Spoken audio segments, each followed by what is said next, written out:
Bismillahirrahmanirrahim. Assalamualaikum warahmatullahi wabarakatuh. Selamat bergabung kembali ke dalam channel kami dari Learning. Pada hari ini kita akan membahas tentang query di dalam Microsoft Access. Jadi materi ini adalah kelanjutan daripada materi sebelumnya, yaitu tentang relationship.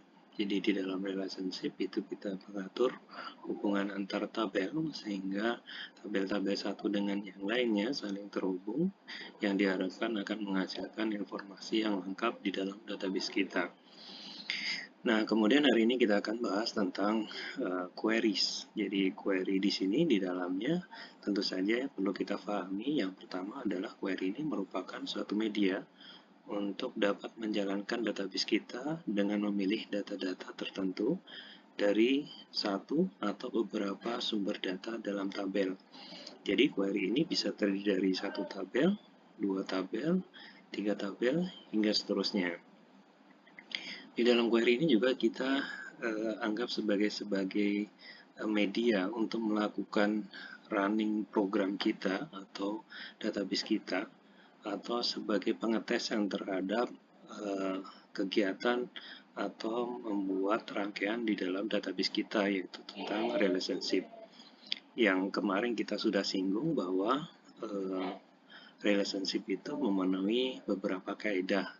Contohnya ketika kita membuat relasi itu harus sama isi filenya, kemudian juga kesamaan logikanya dan seterusnya. Nah, query ini juga membantu memilih atau mengambil data yang Anda inginkan, dan juga membantu Anda untuk menggabungkan data dari beberapa sumber data berwujud field di dalam tabel tertentu. Anda dapat menggunakan tabel atau menggunakan query yang sudah kita miliki.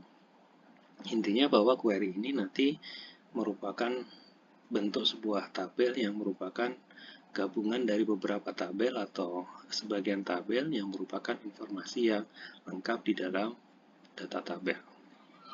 Nah, kemudian di dalam query sendiri itu memiliki ciri khas penulisan yang kita bisa kenali. Contohnya seperti ini.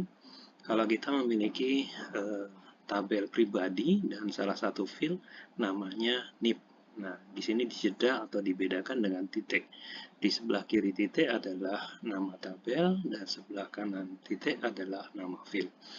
Hal ini penting untuk kita pahami supaya nanti ketika kita memilih field tertentu di dalam suatu tabel, teman-teman tidak keliru dalam memilih field di dalam tabel tertentu supaya query kita benar ataupun sesuai yang kita harapkan.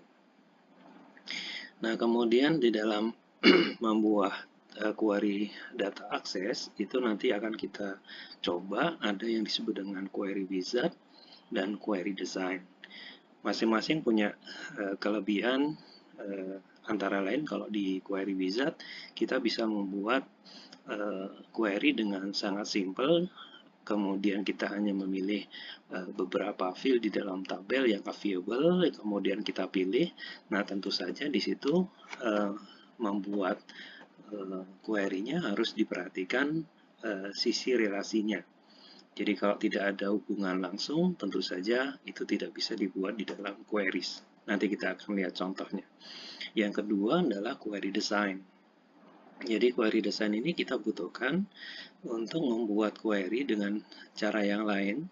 Tentu saja di sini nanti ada kelebihannya karena kita bisa membuat field baru di dalam struktur database kita tanpa harus mengubah atau menambah di dalam struktur tabel kita.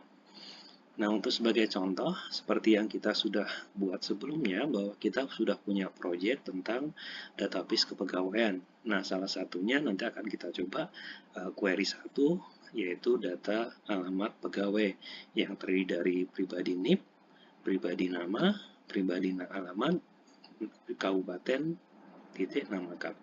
Nah, sekarang kita coba di database kita.